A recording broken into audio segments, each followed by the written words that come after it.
Varias organizaciones de derechos humanos denuncian y alertan sobre eventuales violaciones al debido proceso por parte de operadores de justicia en torno a casos relacionados con los días de protesta en el país. La entrevista a la carta, en diálogo directo con los protagonistas de los hechos. Ya está con nosotros la abogada María Fernanda Poveda de la Comisión Ecuménica de los Derechos Humanos. María Fernanda, qué gusto tenerla. ¿Cómo está? Muy buenas tardes. Muchísimas gracias, Gisela. Muchísimas gracias también por la invitación. ¿Cuáles son esos inconvenientes que encontraron ustedes en los casos que han habido detenciones por parte de la justicia por las manifestaciones? ¿Cuáles son aquellos errores que ustedes han encontrado específicamente en el tratamiento de estos casos? Desde el primer día que suscitaron los hechos, esto es el 3 de octubre, entre las 7 de la noche y la madrugada del 4 también, acudimos con INRED, con abogados de INRED, como una primera llamada a las unidades de flagrancia a recibir a las personas que estaban detenidas. Nosotros ya teníamos la alerta desde la tarde de que empezaron estas detenciones y fuimos a hacer un sondeo de cómo se iba desarrollando esa jornada a partir de las 7. Lo que nosotros pudimos verificar como abogadas defensoras de derechos humanos es primero la demora en traer a las personas que fueron detenidas al lugar correcto de aprehensión. La ley determina que el único lugar en el cual se les puede tener detenidas a estas personas es en la unidad de flagrancia. ¿Por qué? Porque existen todos los mecanismos y procedimientos que garantizan el cumplimiento del debido proceso. Este es un examen médico legal, el acceso a un abogado, la comunicación, la lectura de derechos en el momento de la aprehensión. Esto no lo pudimos verificar. ¿Por qué? Porque les tenían detenidos en otros lugares lejanos y después ya en horas de la madrugada empezaron a llegar.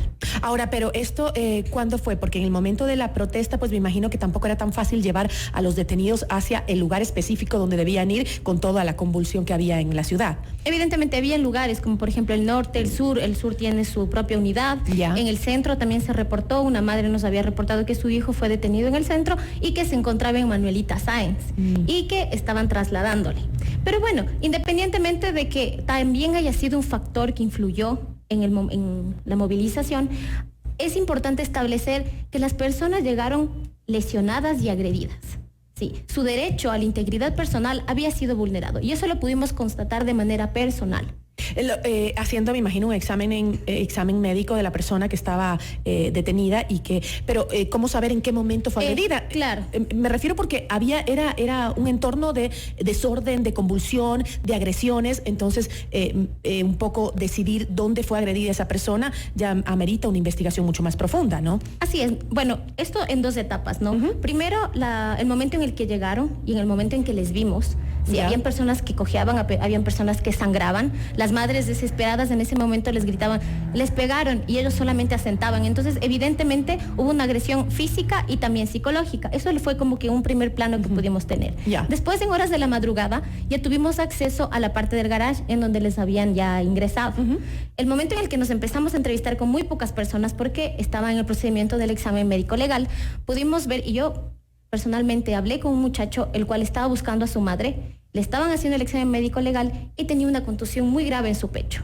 Y no era el único, eran varios que reportaban eso. Y no solamente lo digo yo, también lo denunció un defensor público en una de las audiencias que se dieron de que la detención había sido arbitraria, porque él pudo constatar, revisar mucho más, un poquito de una manera más prolija, los partes médicos, y los partes policiales también son otra situación que dejó en total indefensión porque no estuvieron listos ni preparados para las audiencias.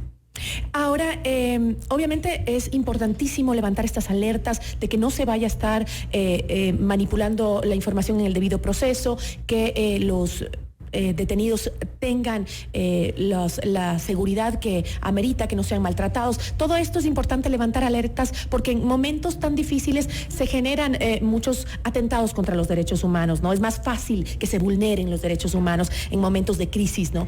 Y hay que levantar alertas definitivamente. Pero me gustaría conversar también un poco sobre el papel de las organizaciones defensoras de los derechos humanos justamente en todo este proceso de las manifestaciones que han recibido algunas críticas y justamente creo que fueron más enfocadas hacia la marcada tendencia a apoyar la causa del movimiento indígena y no querer ver realmente lo que también estaba sucediendo ahí alrededor, que fue lo que los manifestantes estaban haciendo, que era vandalismo, secuestro, daños a la propiedad pública, agresiones con todo tipo de formas, digamos, lanzando piedras, con armas, con incluso aparatos que parecían morteros, todas ese tipo de cosas. La gente, se ha hablado mucho del tema de cómo las organizaciones de derechos humanos simplemente estaba como un poco enfocado hacia apoyar al movimiento indígena y no realmente a ver ese otro lado de las manifestaciones en donde también se estaban vulnerando los derechos.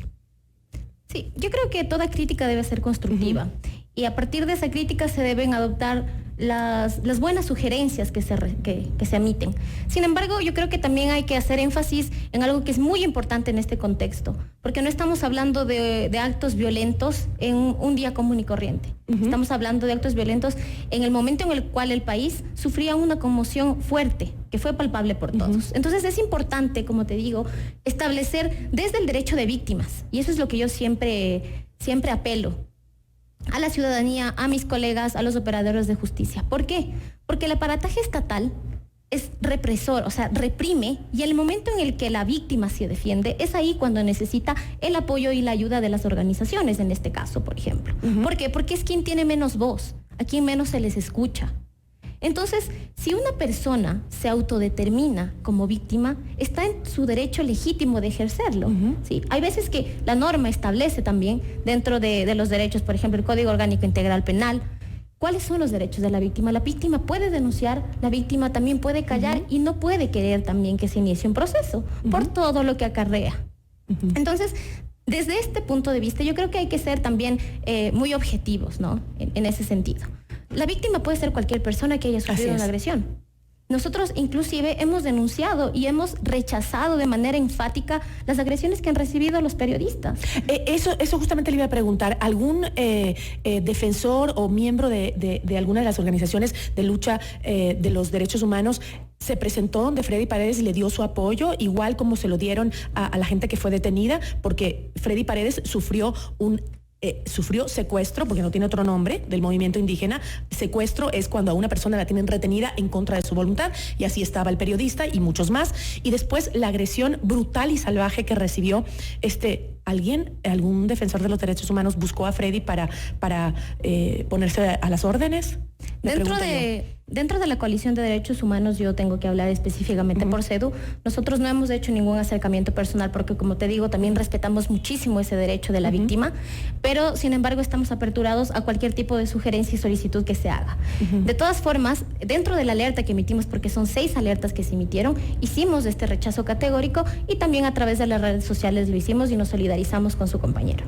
Ahora también, por ejemplo, el caso del policía que perdió el ojo, el caso del policía que le prendieron fuego a uno de los policías en mitad de las protestas, ¿no?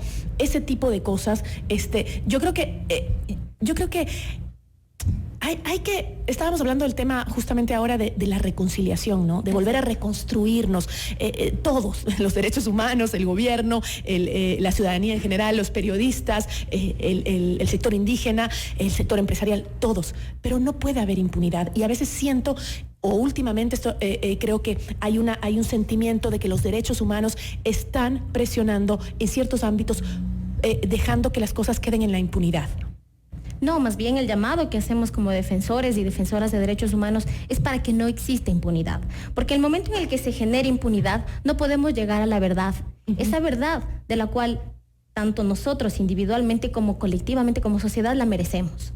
Y de eso ya se genera también una reparación. Entonces es un proceso. Como tú bien lo manifiestas, yo coincido totalmente en que no debemos generar frentes ni división. No es un momento para tratar de ver, o sea, aquí nadie ha ganado.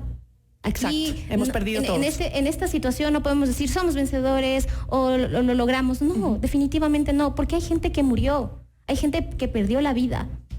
Puede ser que no sea de mi comunidad, que no sea de mi barrio, de mi ciudad, pero somos hermanos, somos ecuatorianos todos, entonces eso es reprochable. Y yo creo que es necesario generar estas líneas de diálogo y de paz. pero todo derivado de un debido proceso, y que ese debido proceso responda no solamente a la verdad procesal, sino también a la verdad histórica que todos debemos perseguir. Así es. María Fernanda Poveda, abogada de la Comisión Ecuménica de los Derechos Humanos, muchísimas gracias por habernos acompañado. Gracias a ti, Gisela. Una buena tarde. Esto es Notimundo a la Carta, siempre bien informados. Con esto me despido. Una buena tarde para todos. Soy Gisela Bayona. Un gusto poder acompañarlos.